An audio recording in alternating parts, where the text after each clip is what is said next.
1, 2, 3, start. Praise the lord, హల్లెలూయా. బాగున్నారా? మరొకసారి దేవుడిచ్చిన అవకాశాన్ని బట్టి దేవునికి వందనాలు చెల్లిస్తున్నాను. మరి ఈరోజు దేవుని వాక్యం సిద్ధంగా ఉన్నారా?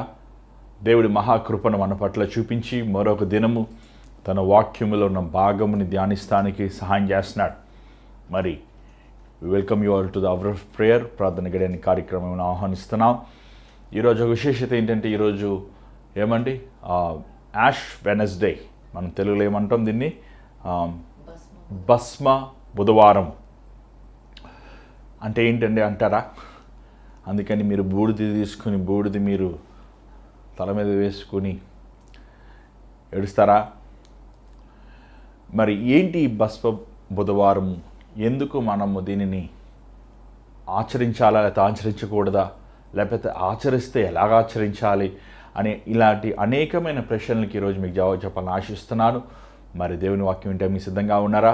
మరి ఈ వాక్యం వెళ్ళక ముందు ఒక చిన్న గమనిక, మీ బైబిల్ని మీరు తెచ్చుకోండి. మీతో పాటు సెల్ ఫోన్ దగ్గర పెట్టుకుంటాం, సెల్ ఫోన్ దూరంగా పెట్టి బైబిల్ చేతిలో పెట్టుకొని వాక్యంలో ఉన్న భాగాలు చెప్పినప్పుడు మీరు కూడా మాతో పాటు కలిసి చదవండి. రెండవదిగా, ఈ అవర్ ఆఫ్ ప్రేయర్ కార్యక్రమం ద్వారంగా మీరు రోజు దీవించబడుతున్నారు, ఎంతోమంది మీరు మేలు పొందుతున్నారని తెలియపరుస్తున్నారు. మరి ఈ కార్యక్రమంలో మీరు ఛానల్ని సబ్స్క్రైబ్ చేశారా? ఈ లింక్ని మీరు మీ స్నేహితులు, బంధువులకి తెలియపరుస్తున్నారా? మరి ఈ విషయాన్ని మీరు మర్చిపోవద్దు. మీరే మా ప్రతినిధులుగా ఉండి ఈ లింక్ని మీరు ఇతరులు తెలియపరచండి. వాక్యంలో మనం అనేక మర్మములు, రోజు దేవుని వాక్యంలో ఉన్న మర్మాలు మనం ధ్యానిస్తున్నాం. చూడండి, వాక్యం, దేవుని వాక్యం మన హృదయం నుంచి, మనం చెవుట్ల నుంచి హృదయంలోకి వెళ్తున్నప్పుడు, మనం వింటున్నప్పుడు, మన హృదయంలో దేవుని వాక్యం దాచుకుంటున్నప్పుడు అపవాదికి చోటు ఉండదు. ఈరోజు చాలామంది క్రైస్తవులు పాటలు పాడుతున్నారు, ఏమండి ప్రార్థనలు చేస్తున్నారు, ఈవెన్ వాక్యం కూడా వింటున్నారు. కానీ వారు ఎందుకు క్రీస్తులు నిలకడంగా లేరంటే, వారు ప్రభువులో ఉన్న బలము, శక్తి, విజయం అంతా వాక్యములోనే ఉందండి. వాక్యమును వినలేకపోయినప్పుడు, వాక్యములో నిన్ను స్థిరంగా నువ్వు లేనప్పుడు దేవుని కార్యములు నీ జీవితంలో నువ్వు చూడలేవు. అంత మాత్రం కాదు, ఈజీగా మోసపోతావు. ఈరోజు ఎక్కడ చూసినా కల్తీ బోధ, కల్తీ ఏమంటే పరిచర్యలు మనం అనేకమైన చూస్తున్నాం. మరి నిన్న ఒకళ్ళు ఎవరో నాకు వీడియో పంపించారండి. అక్కడ పాస్టమ్మ గారు హల్లెలూయా అంటున్నారు, మన ఉద్యోగం కావాలని అంటున్నారు, వాక్యం చెప్తున్నారు, చప్పట్లు కొడుతున్నారు, కానీ దెయ్యంలాగా కేకలేస్తున్నారు. ఏమంటే దెయ్యాలు పెట్టేవాళ్ళు ఎలా వేస్తారంటే, అది ఎంత విడ్డూరమో, ఎంత భయంకరమో. అది దయ్యము అని తెలియకుండా అక్కడున్న సంఘస్థులంతా పరిశుద్ధాత్మ అని చెప్పి చప్పట్లు కొట్టేసి కేకలు వేస్తున్నారు. ఈరోజు క్రైస్తవ లోకములో దేవుని శక్తి అనేది లేకుండా మనం చూస్తున్నాం. మరి ఎంత విచారమైన స్థితి, ఎంత ఒక బాధకరమైన స్థితి, ఎంత దుఃఖకరమైన స్థితి. మరి ఈరోజు మనం దేవుని వాక్యంలోకి వెళ్ళాలి, దేవుని వాక్యంలో ఉన్న మర్మములు మనం ధ్యానించాలి.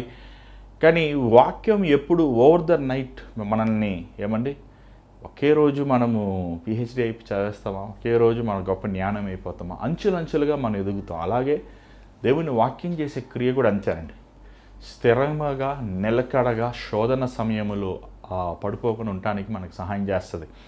కానీ ఈరోజు విచార స్థితి ఏంటంటే, మనుషులు వాక్యం వినటానికి ఇష్టపడరు. అందుకే ప్రభు మాట్లాడాడు కదండి, అంచె దినములు అనేక మంది అబద్ధ ప్రవక్తలు వచ్చి ఎన్నుకున్న వారిని మోసం చేస్తారు. కారణం ఏంటంటే, వారు వాక్యము వినరు, విన్న వాక్యం ప్రకారం జీవించరు, వారు తొలగిపోతారు.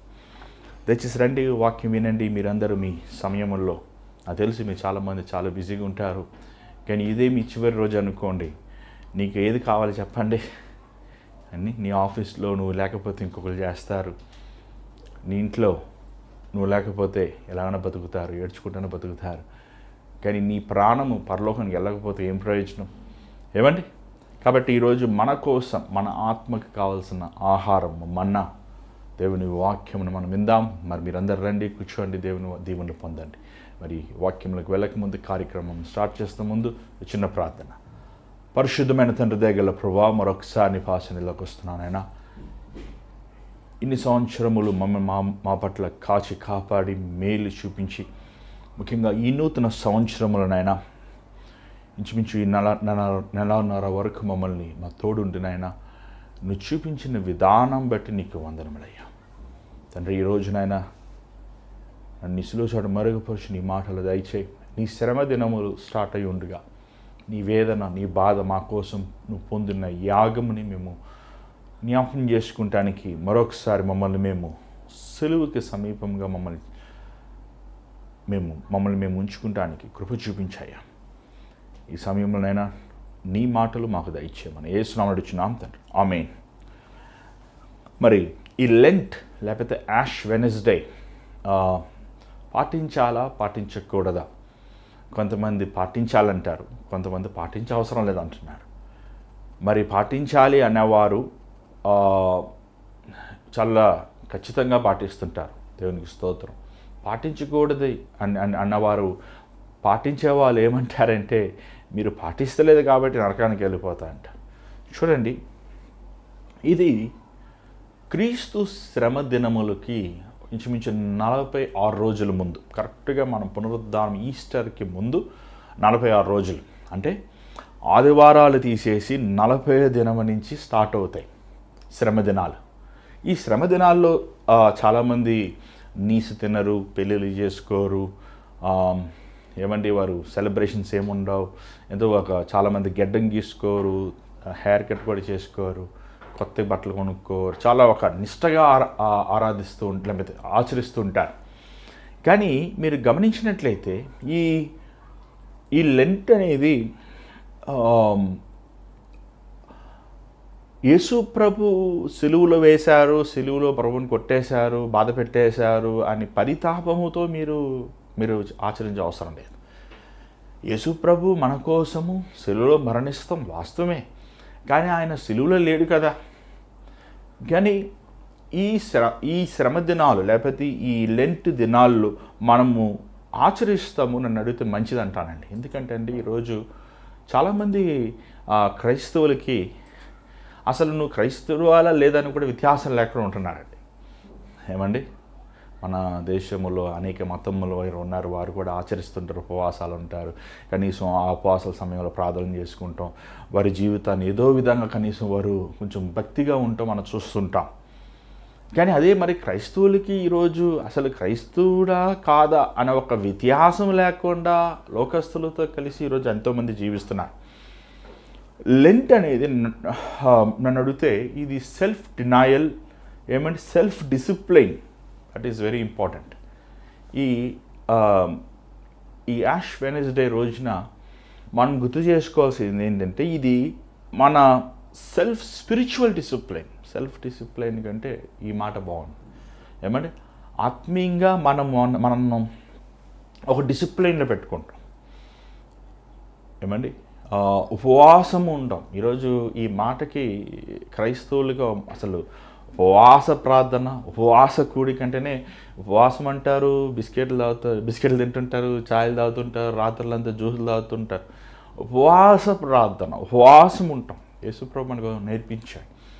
ఉపవాసం ఉన్నవాడు దేనికోసం ఉపవాసం ఉంటున్నాడు? తను చేసిన పాపం, వారు చేసిన దుర్మార్గం. చూడండి, ఈరోజు ఎవరికి వారు నేను బెటర్, నేను గొప్ప, నేను మంచివాడని అని వారిలో ఉన్న మెరుగ చూసుకుంటున్నారు, కానీ వారిలో ఉన్న లోపమును చూసుకోలేకపోతున్నారు. చూడండి, ఒక వ్యక్తి తన లోపం ఎప్పుడు కనబడతాయి అంటే తను ఎప్పుడైతే దేవుని సన్నిధిలో మోకరించి ప్రభా నా లోపములు చూపించయ్యా అంటే పరిశుద్ధాత్ముడు మన లోపములు ఎత్తి చూపించేవాడు. లేకపోతే అంతవరకు మనము అందరి దృష్టిలో మనం పర్ఫెక్ట్. ఏమండి, నువ్వు ఓడరా నన్ను అంటానికి నా అనుభవం ఏంటో నీకు తెలుసా, నేను ఎంత గొప్పవాడినో తెలుసా, నేను ఎంత గొప్ప సేవకునో నీకు తెలుసా అని చాలామంది విర్రవీగిపోతుంటారు. కానీ మనం దేవుని వాక్యంలో చూసినట్లయితే ఒక వ్యక్తి తన లోపములు తెలుసుకోవాలంటే కేవలము అది దేవుని సన్నిధిలో మాత్రమే. మరి ఈరోజు ఈ ఉపవాసం ఉంటాము కూడా చూసినట్లయితే చాలామంది ఆచారం ఉపవాసం ఉంటారు. ఏమంటే వారు బరువు తగ్గాలి, ఏమంటే నీసు తినకూడదు, లేకపోతే అది ఒక మూఢనమ్మకంతో ఉంటుంటారు. ఉపవాసం ఉన్న వ్యక్తి ఆ ఉపవాసం ఉన్న సమయం అంతా ప్రార్థనలో ఉండాలి. అది చాలా ముఖ్యం.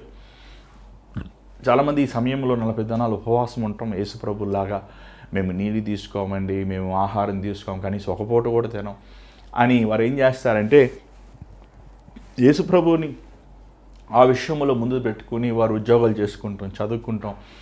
అలాంటి వారికి ఎంతోమందికి దెయ్యాలు బట్టి మళ్ళీ ప్రార్థన చేసి వెళ్ళగొడతాం అనేది మనం చూస్తున్నాం. ఒక వ్యక్తి ఉపవాసం ఉన్నప్పుడు ఆ ఉపవాసం ఉన్న సమయంలో తను ప్రార్థన చేయాలి. అది చాలా ముఖ్యమండి. నువ్వు ఒక 5 గంటలు ఉపవాసం ఉంటే 5 గంటలు దేవుని సన్నిధిలో గడపాలి. ఒక 2 గంటలు ఉపవాసం ఉంటే ఆ దేవుని సన్నిధిలో గడపాలి. సో ఇది స్పిరిచువల్ డిసిప్లైన్. ఈ 40 దినములు లేకపోతే ఈ 46 దినములు, ఎందుకంటే సండే విశ్రాంతి రోజు కాబట్టి మేబీ ఆ రోజు ఒక రోజు ఎక్స్క్యూజ్ చేస్తారు జనరల్గా. బట్ మీరు ఆ రోజు కూడా వెంబడించాలని తప్పేం లేదు కదా.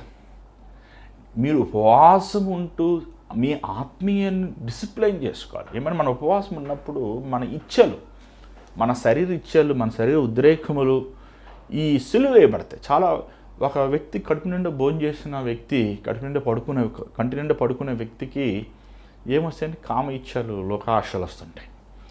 సో మన దేహముని సిలువ వేసుకుంటాం.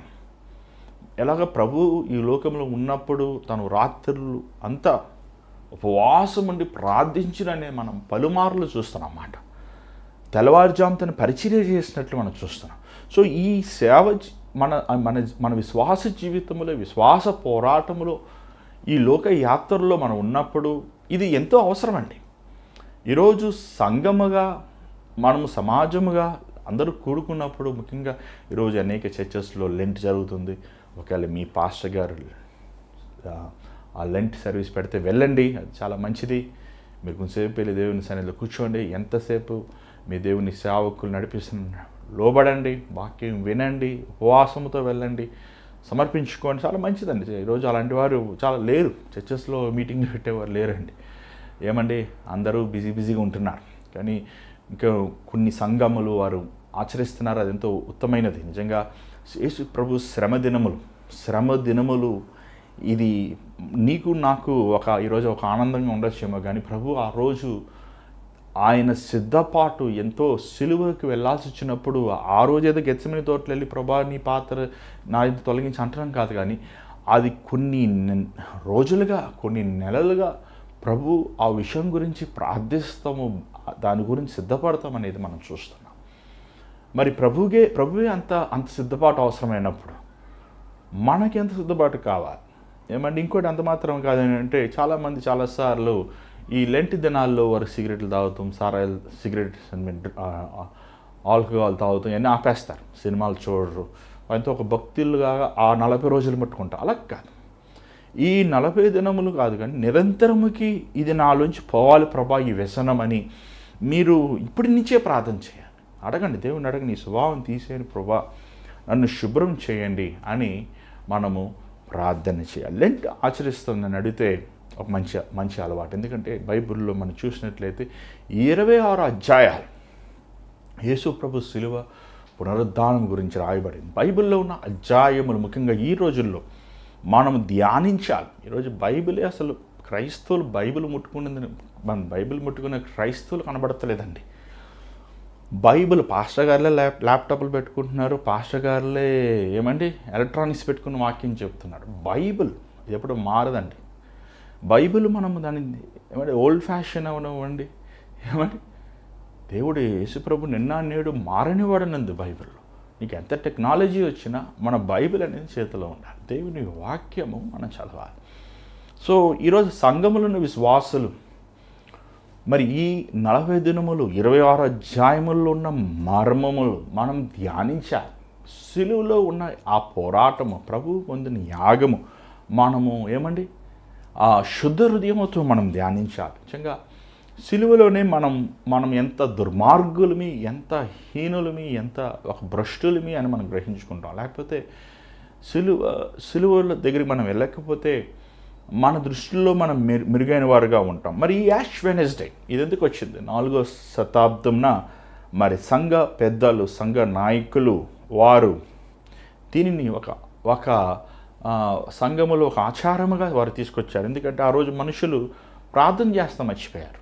ఏమండి ఉపవాసం ఉండి ప్రార్థిస్తాం మర్చిపోయారు. అరే గుడ్ ఫ్రైడే రేపంటే ఈరోజు పెళ్ళిళ్ళు చేసుకుంటాం, లేకపోతే గుడ్ ఫ్రైడే రోజు పెళ్ళిళ్ళు చేసుకుంటాం, లేకపోతే ఈస్టర్ రోజు ఏమండి వారు పనులకి వెళ్తాం. ఒక విశేషత, ఒక ప్రత్యేకత యేసు ప్రభు సిలువ యాగానికి, మరణానికి, పునరుద్ధానానికి వారు ఇవ్వనప్పుడు సంఘంలో, ఆది సంఘంలో ఉన్న పెద్దవారు వారు ఈ నియమముని, ఈ లెంట్ అనే నియమంని వారు నియమించారు. అది కొన్ని శతాబ్దాలుగా ఒక 4వ సెంచరీ అంతే, ఆల్మోస్ట్ ఇప్పటికీ ఒక 2000 సెంచరీస్, 2000 సంవత్సరాలు, 2000 సంవత్సరములుగా ఈ ఆచారం అనేది మనం చూస్తున్నాం. కానీ ఈ లెంట్ దినాల్లో మనము నేర్చుకోవాల్సింది ఏంటంటే, ముఖ్యంగా ఒకటి ఇందాక చెప్పినట్లు స్పిరిచువల్ డిసిప్లైన్, రెండోది సెల్ఫ్ డిసిప్లైన్. ఇంతవరకు మనము రోజు సాయంకాల సమయంలో మనం దేవునికి సమయం కేటాయించలేకపోయామో, మనం దేవుని వాక్యం వినలేకపోయామేమో, దేవునికి మనం సమయం ఇవ్వలేకపోయామేమో. కానీ ఇప్పుడు కనీసం ఇది మనం అభ్యాసం చేసుకోవాలి, అలవాటు చేసుకోవాలి. ఎవరు పుట్టుకతోనే బైబిల్ పట్టుకుని పుట్టలేదు కదండి, ఎవరు పుట్టుకతోనే భక్తులుగా పుట్టలేదు కదా. మనం నేర్చుకోవాలి, ఆశ ఉండాలి. సో ఇది చాలా ముఖ్యం అని మనం చూస్తున్నాం. అంత మాత్రం కదా, యాష్ వెనస్డే అనేది, దీన్ని ఎందుకు యాష్ వెనస్డే అంటారంటే,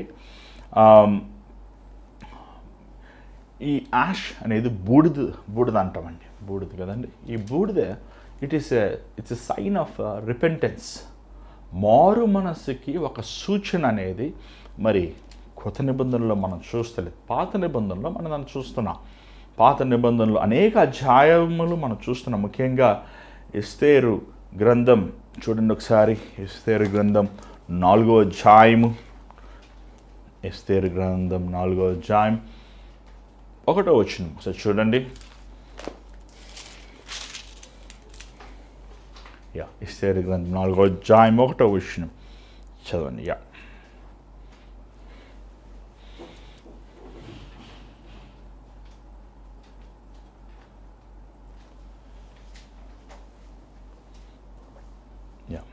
ఎస్తేరు గ్రంథం 4వ అధ్యాయము 1వ వచనం.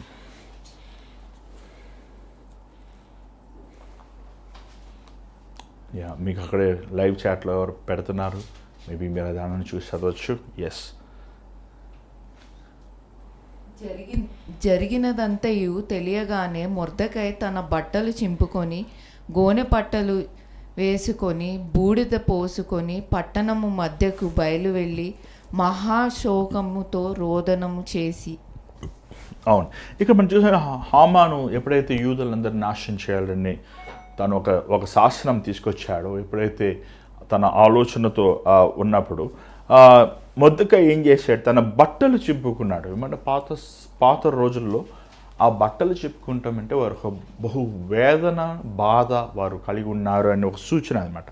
సో ఈ రోజులాగా ఒక షర్ట్, ఒక ప్యాంట్ వేసుకుంటాం కాదు, వారు లోపల ఒక అంగి వేసుకుంటాం, మళ్ళీ దానిపైన ఇంకో అంగి వేసుకుంటారు, ఒక 3-4 అంగీలు ఉంటాయి. సో వారు చింపుకుంటాం అనేది వారు ఒక ఎంతో బాధ, అదే వేదనతో వారు ఉన్నారు అనేది వారు చూపిస్తానికి ఒక సూచన. అంత మాత్రమే కాదు, అతను బట్టలు తీసేసి ఏం బట్టలు వేసుకున్నాడు, గోనె సంచె. ఏమండి గోనె సంచులు తెలుసా అండి? తెలుగులో ఏముంది గోనె సంచి అని ఉంది అక్కడ. మీరు అక్కడ చూస్తారు ఏమండి, గోనె పట్ట ఏమన్నా మనం గోని పట్ట చూస్తుంటాం కదా. ఏమండి చేపల మార్కెట్కి వెళ్తున్నప్పుడు మనం చూస్తుంటాం, ఐస్ తీసుకొస్తుంటారు. ఈ గోని పట్ట ఎలా ఉంటుంది, ఎంత ఒక వాసన, ఒక కొంప పడుతుంటుంది, ఎంత రోతగా ఉంటాయి. అలా ఆ వస్త్రములు వారు వేసుకొని బూడిదిలో కూర్చొని, మనం బూడిది ఎందుకు తీసుకుంటాం అసలు? బూడిది మనం ఎందుకు వాడతాం చెప్పండి? ఎప్పుడు వాడతాం తెలుసా అండి? బూడిది ఒక వ్యక్తి చచ్చిపోయినప్పుడు వాడతాం. అంటే ఒక మట్టికి సూచన. అది మట్టిలో నుంచి చేయబడ్డాం, మట్టికి తిరిగి వెళ్ళిపోతాం. నువ్వు చదువుకున్న వాడవైనా, చదువు లేని వాడవైనా, గనుడువైనా, పేదవాడువైనా, ధైర్యవంతుడు అయినా, రాజు అయినా, అధికారివైనా, నువ్వు ఎవరైనా సరే మట్టిలో నుంచి చేయబడ్డాం, మట్టికి వెళ్ళిపోతాం. ఎప్పుడు మర్చిపోవద్దండి ఈ మాట. నేను బ్రతుకుతా నువ్వు బ్రతికిన ఎన్ని సంవత్సరాలు బ్రతికినా మనము మట్టికి వెళ్ళిపోతాం. మట్టిలో నుంచి చేయబడిన వారు మట్టికి తిరిగి వెళ్ళిపోతాం.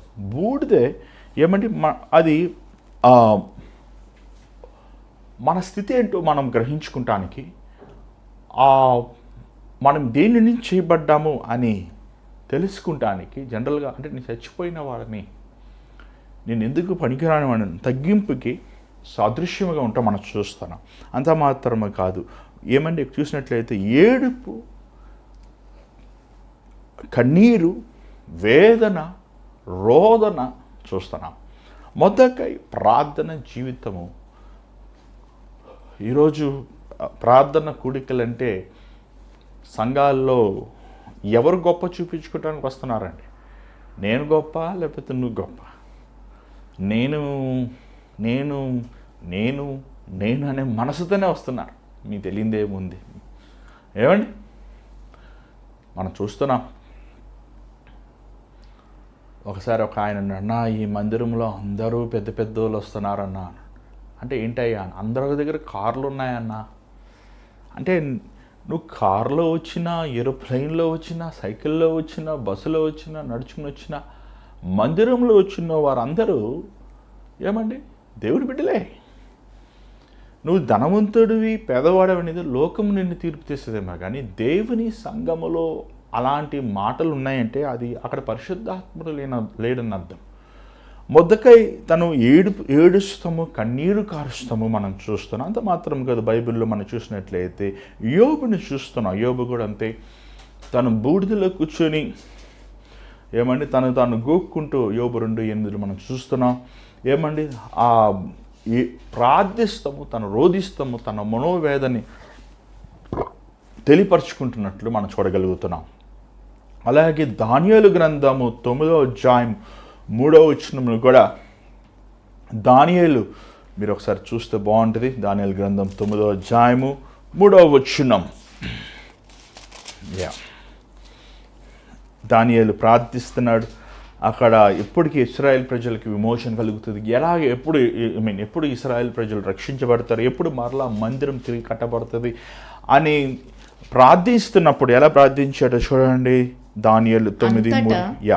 నేను గోనె పట్ట కట్టుకొని ధూళి తలపైన వేసుకొని ఉపవాసం ఉండి ప్రార్థన విజ్ఞాపనలు చేయుటకే ప్రభువగు దేవుని ఎదుట నా మనస్సును నిబ్బరము చేసుకుంటే. మీరు అంటే మన సమయం లేదు, మీరు ఆ ప్రార్థన చదివితే చాలా బాగుంటుంది. ప్రార్థన నిజంగా బైబిల్లో ఉన్న ఉత్తమైన ప్రార్థనల్లో ఇదొక ప్రార్థన అని చెప్పచ్చు. తన మాత్రం తన కోసం మాత్రం చేసుకుంటలేదు. తన ఇశ్రాయేలీయుల జనం అందరి కోసం ప్రార్థిస్తున్నాడు, తన పితరుల కోసం ప్రార్థిస్తున్నాడు. అయ్యా మా పాపములు క్షమించు, మా అపరాధములు క్షమించు అనే చక్కని ప్రార్థనని ప్రార్థిస్తాం. దాని తర్వాత దేవుడు తనతో మాట్లాడతాము. ప్రభు అభిషేకితుడు, యేసుక్రీస్తు ఈజ్ అనాయింటెడ్ వన్, క్రీస్తు, యేసుక్రీస్తు గురించి చెప్తూ మనం ఎన్ని చూస్తున్నాం. సో ఒక ప్రార్థన, this is a time we need to a lot for prayer. ఇది ప్రార్థించే సమయం. ఇప్పుడు ఈరోజు మనము ఏదో యేసుప్రభుని సులువ వేసేసారు, యేసుప్రభుని కొట్టేశారు, యేసుప్రభుని తిట్టేశారు, యేసుప్రభుని ఉమ్మివేసేసారు అని నువ్వు బాధపడేది కాదు. కానీ ఇది మన హృదయము, మన జీవితము దేవునికి ఇష్టానుసారంగా ఉందా? ఏమండి ఒకసారి నేను చిన్నప్పుడు మా ఇంట్లో ఒక బొమ్మ ఉండేది. ఆ యేసుప్రభు సిలువలలాగా చేతులు చాచుంటే ఆ భటుడు ఆ బల్లెముతో పక్క ఎముకలో ప్రభుని పొడుస్తుంటున్నట్టు ఒక దృశ్యం ఉండేది. ఆ దృశ్యం చూశాను. అంటే ఆ దృశ్యం చూడకముందు అసలు మా అమ్మగారిని అడిగాను, ఎందుకమ్మా ఈరోజు చర్చికి వెళ్తాను అంటే, ఈరోజు గుడ్ ఫ్రైడే నాన్న అంటే, ఏంటమ్మా అంటే యేసు ప్రభుని చంపేసిన వెంటనే మరి నాకు ఈ రోజుల్లాగా వీడియోలు అవి లేవు కదా. సో ఆ బొమ్మను చూసి, నువ్వేనా నా యేసు ప్రభుని చంపేశావు, ఉండు నీ అంతు చూస్తాను, పెద్దవాడయ్యాక నేను వచ్చి నేను కొడతాను అని ఆ బొమ్మను చూసి నేను తిట్టుకున్నాను. ఏమండి ఈరోజు చాలామంది కూడా మేబీ ఏమంటే నాకు అంత అవగాహన లేదు అప్పుడు చిన్న బాలుని. ఈరోజు చాలామంది కూడా అంతే. ఏమండి యేసుప్రభువా ఆ కరుణామయుడు, లేకపోతే ప్యాషన్ ఆఫ్ క్రైస్ట్, యేసుప్రభు ఆ సినిమా ఏదైనా చూసినట్టునే వారు ఏడ్చేస్తుంటారు. అయ్యో ప్రభువా నేను కొట్టేస్తున్నారా నేనని. ఏమండి వారు పాపం చాలామంది ఆ మనోవేదనలో ప్రభు గురించి ఎక్కువ బాధపడుతుంటారు. చూడండి, ప్రభు శిలువలో మరణించకపోతే నీకు నాకు గతి లేదు. ఎందుకంటే మన జన్మముతో పాపముతో ఉన్నవారు. ప్రభులో జన్మ పాపము కర్మ పాపం లేదు. ఆయన ఒక్కడే మానవ జాతిని విమోచించగలిగిన వాడు, ఇంకెవరు లేరండి. సో ప్రభు మరణించాల్సిందే. కానీ ప్రభు మరణము, ప్రభు త్యాగము నువ్వు చులకనగా ఎంచకూడదు. నీకు ఇచ్చిన జీవితము ప్రభు ఇచ్చాడు. సో ప్రభు ఇచ్చిన జీవితాన్ని ప్రభు కోసం ఏం చేస్తున్నాం అనేది మనం పరీక్షించుకోవాలి, పరిశోధించుకోవాలి. ఈ సమయంలో మనలో ప్రభువుకి ఇష్టం లేని స్వభావాలు ఏమేమి ఉన్నాయి, మనలో ఏమేమి ఉన్నాయో ఆ స్వభావాలన్నీ ఒకటి తర్వాత ఒకటి మనం విడిచిపెట్టుకోవాలి. ఒకటి తర్వాత ఒకటి మనం శుద్ధి చేసుకోవాలి. ఒకటి తర్వాత ఒకటి. చూడండి, చాలామంది ఈరోజు రక్షించబడి బాప్తిజం తీసుకున్నాక ఒకసారి ఒక తమ్ముడు చెప్పాడు, అన్న మా నాన్నగారు బాప్తిజం తీసుకున్నారు, రక్షించబడ్డారు, 6 నెలలు బాగున్నారు, మరలా వెళ్ళి తాగుతున్నారన్న. ఎందుకు తాగుతున్నాడన్న? మరి యేసుప్రభు రక్షిస్తే ఎందుకు తాగాలైనా అన్న నన్ను మళ్ళీ ఎదురు ప్రశ్న వేశాడు ఆయన. ఏమండి, చూడండి, కొంతమంది కొన్ని వ్యసనాలు ఉంటాయి. ఆ వ్యసనాలు అనేవి వారు ప్రేమిస్తారు ఆ పాపం చేయలేక, లేకపోతే ఆ పాపంని కొనసాగించలేక ఉండలేరు. కొన్ని పాపాలు అశ్లీలమైన దృశ్యాలు చూస్తాం కానీ, బూతు మాటలు మాట్లాడతాము కానీ, అబద్ధంలు ఆడతాము కానీ, వారు రక్షించబడి బాప్తిజం తీసుకున్నా సరే ఆ పాపములకి వారు వ్యసనములు అనేవి లాక్లై ఉంటాయి. అలాంటి వ్యసనముల నుంచి నువ్వు విడుదల పొందాలంటే ఇది ఎంతో శ్రేష్టమైన సమయం. ఉపవాసం ఉండి నువ్వు ప్రార్థించాలి. ఉపవాసం ఉండి దేవుని సన్నిధిలో మొరపెట్టు. ఉపవాసం ఉండి దేవుని సన్నిధిలో నువ్వు కన్నీరు కార్చే విలువైన సమయం. ఏమండి, కాబట్టి ఈ లెంట్ బహుశా మీరు ఆచరించాలా లేదా అని మీరు సందేహంలో ఉన్నారేమో, కానీ మేబీ ఈ రోజు నుంచి మీరు ఉపవాసం ఉండి కనీసం ఒక 3 గంటల సేపు, ఒక 4 గంటల సేపు వాక్యమును చదువుతూ ప్రార్థిస్తూ దేవుని సన్నిధిలో గడపగలిగితే అది ఉత్తమైనది, అది మెరుగైనది అని మనము చూడగలుగుతాం. ఇంకొకటి, మన నినివే పట్టణంలో మనందరికీ తెలుసు, యోనా వెళ్ళి బోధించినప్పుడు వారు కూడా గోని పట్టలు కట్టుకుని బూడిదలో కూర్చుని వారు ఏడ్చెను, కన్నీరు కార్చెను అని మనం చూస్తున్నాం. అంటే it is a sign of repentance, మారు మనసు పొందుతానికి. మన దోషములు, మన అపరాధములు ఏమన్నా చాలాసార్లు అంటాం, ఏమన్నా మేము ఆల్రెడీ రక్షించబడ్డాం కదా, మేము బాప్తిజం తీసుకున్నాం కదా, మళ్ళా మారు మనసు అంటారేంటి?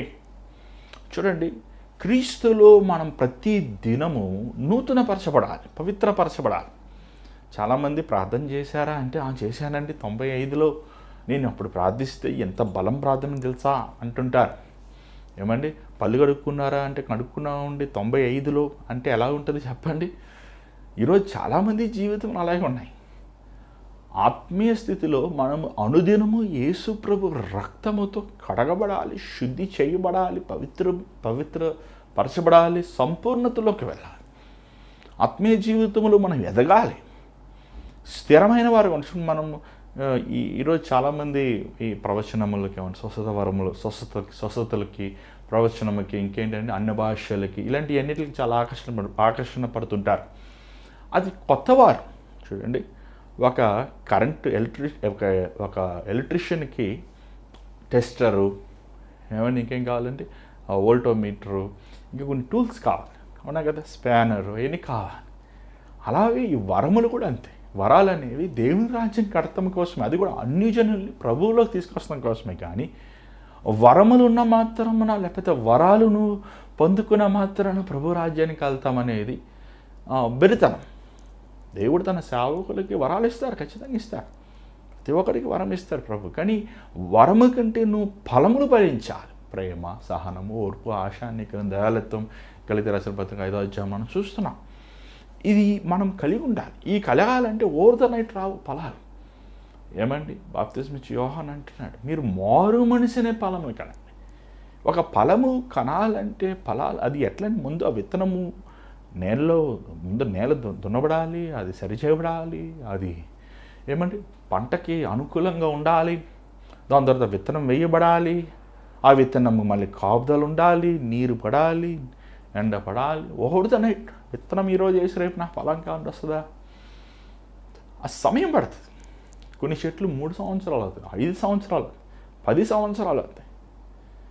అలాగే మనం క్రీస్తులో ఫలించువారుగా ఉండాలి, అభివృద్ధి పొందేవారుగా ఉండాలి. సో మన ప్రార్థన జీవితము, మన విశ్వాస జీవితంలో మనము ముందు అడుగడుగు వేసేవారు. అంటే చాలాసార్లు చాలామందికి ప్రభువుని కొత్తగా రక్షించబడిన వారు, లేకపోతే వెనక జారిపోయిన వారు మరొకసారి నూతనపరచబడటానికి, మరొకసారి to get connected with the God, దేవునితో అన్యోన్యమైన సహవాసం కలుగుతానికి ఇది ఒక మంచి అవకాశం. మీరు ఈ లెంట్ దినాలు మీరు ఆచారంగా కాకుండా కనీసం ఈ సమయంలో మీరు ఉపవాసం ఉండి ప్రార్థిస్తూ దేవునికి మీరు మరొకసారి మిమ్మల్ని మీరు రీడెడికేట్ చేసుకుంటాం. ఏమంటే మన సంఘముల్లో చాలా సంఘాల్లో కుడికలు పెడుతున్నారు అలాంటి. అప్పుడు మీరు వెళ్ళి పాలు పొందుతూ వాక్యం వినటం, మిమ్మల్ని మీరు బలపరిచి దేవునిలో బలపడటం అనేది ఉత్తమైనది అనేది నా ఒపీనియన్. అంత మాత్రమే కాదు, మనం చూసినట్లయితే రోమీలు రాసిన పత్రిక 5వ అధ్యాయంలో ఒక మాట మనం పౌలు చెప్తున్నట్లు మనం చూస్తున్నాం. రోమీలు రాసిన పత్రిక 5వ అధ్యాయం 17వ వచనం ఒకసారి చదువుతారా?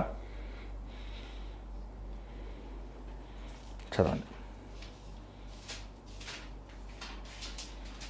రోమీలు రాసిన పత్రిక 5వ అధ్యాయము 17వ వచనం.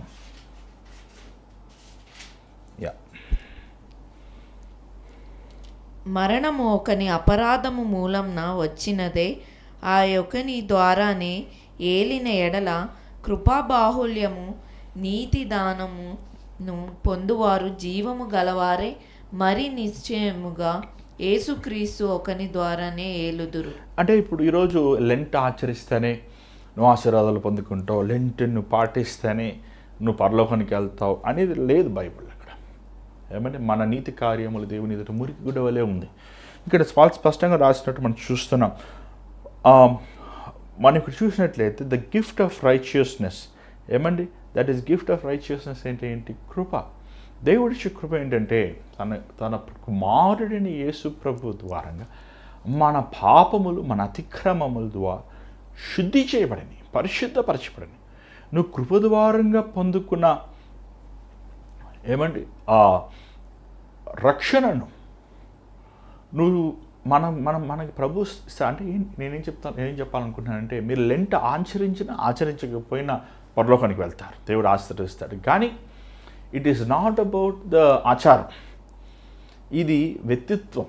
దేవునికి నువ్వు ఎంతగా పరిశుద్ధంగా ఉన్నావు, ఆయన ఎదుట ఎంత లోబడి ఉన్నావు, ఆయన ఎంతగా నిన్ను సమర్పించుకున్నావు, నీ జీవితంలో ఎంత వరకు ప్రభువుని నువ్వు గణపరుస్తున్నావు, ఎంత నువ్వు ఆయన ప్రేమిస్తున్నావు, ఎంత నువ్వు ఆయన ఎదుట ఆసక్తి కలిగి ఉన్నావు, ఈ అంశాలు మనం ధ్యానించాలి. నిజంగా మనం ప్రభువుని ప్రేమించిన వారమైతే, ప్రభువుకి లోబడే వారమైతే మనం ప్రభువుకి ఏమైనా చేస్తాం, చెప్పవసరం లేదు ఎవరికి. ఏమండి మన పిల్లల్ని ప్రేమిస్తాం, రాత్రి పొద్దున్న లేస్తే సాయంకాలం వరకు మన పిల్లలు ఎలా ఉండాలని మనం వారు బాగుండాలని మనం ధ్యానిస్తుంటాం.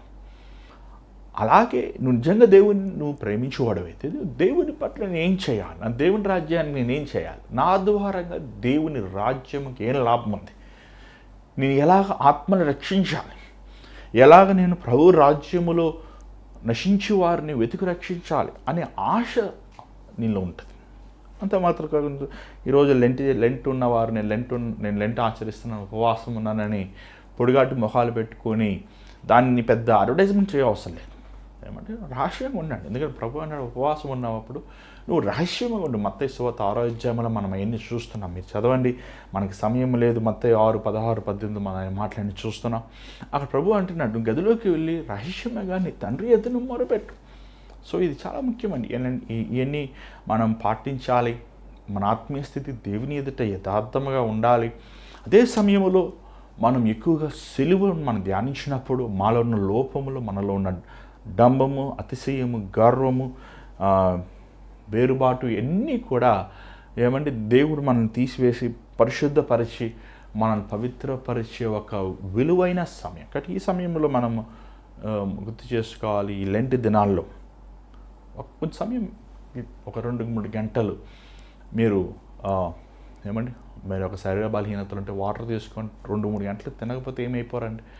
కనీసం 2 గంటలు కానీ మీరు ఒకవేళ diabetic and BP maybe water తీసుకోవాలి, లేకపోతే మజ్జిగ తీసుకోండి. ఒక 2 గంటలు, ఒక 3 గంటలు గదిలోకి వెళ్ళి తలుపు వేసుకొని దేవుని వాక్యం చదువుకుని ప్రార్థిస్తూ ఈ 40 దినములు లేకపోతే ఈ 46 దినములు ప్రభువు నీ కోసము చూపించిన ప్రేమకి ప్రతికూలంగా మరొకసారి నువ్వు దేవునికి సమర్పించుకొని నీ జీవితము ద్వారంగా, నీ శరీరం ద్వారంగా, నీ బ్రతుకు ద్వారంగా ఆయన్ని మహిమపరిచే విధానంగా నువ్వు జీవిస్తాను ప్రభువా ఆ కృపను దయచేయండి మనం ప్రార్థిస్తాము, తప్పేమీ లేదు. మరి ఈ యాష్ వెనస్డే ఈ రోజున మనం మరొకసారి దేవుని సమర్పించుకుందాం. మరి ఇప్పుడు సమయం 8 అయింది. మీరు కూడా మేబీ ఇంకా కొంత సమయం ప్రార్థనలో గడపండి. వ్యక్తిగతంగా మీరు దేవునితో గడపండి. ఎంతో ఉత్తమైనది. ఎన్ని మన వాక్యములు విన్నా మీరు ప్రభువుతో ఒంటరిగా గడుపుతామే అది మనకి హృదయానికి శాంతి సమాధానం ఇస్తుంది. మరి ఈ సమయంలో ప్రార్థన చేద్దామా? పరిశుద్ధమైన తండ్రి, దయగల ప్రభువా, మా కోసము నాయన ఈ లోకములు శ్రమలు, బాధలు, అవమానములు, నిందలు, వేదనలను భరించావయ్యా, సహించావయ్యా. మాకు సహనమును దయచే నాయన, మాకు ఓర్పు దయచే నాయన.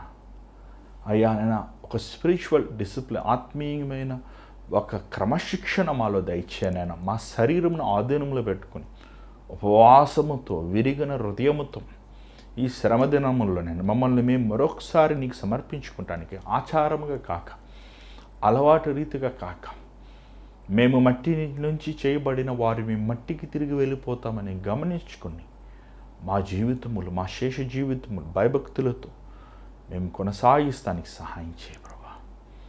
అయ్యా, మాలో ఉన్న లోపములను ఎరిగిన వాడే, మాలో ఉన్న వ్యసనములను ఎరిగిన వాడే, మాలో ఉన్న బలహీనతలను ఎరిగిన వాడే ఈ సమయంలో నాయన ప్రార్థించి అపవాది ఏమేమి కట్లు మాకు పెట్టాడో దాని నుంచి విడుదల పొందుకుంటానికి సంపూర్ణమైన నీ పరిశుద్ధతలో, పవిత్రతలో, యథార్థమైన మార్గంలో జీవించే కృపను మాకు అనుగ్రహించమని యేసు నామములో అడుగుచున్నాం తండ్రి, ఆమేన్.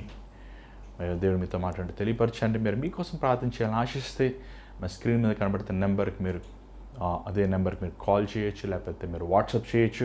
దయచేసి మీరు వేరే నెంబర్కి మీరు కాల్ చేయొద్దు, వాట్సాప్ చేయొద్దు. గమనించండి, 8939392139 మీరు నా ఎడమ వైపు మీకు కనబడుతుంది.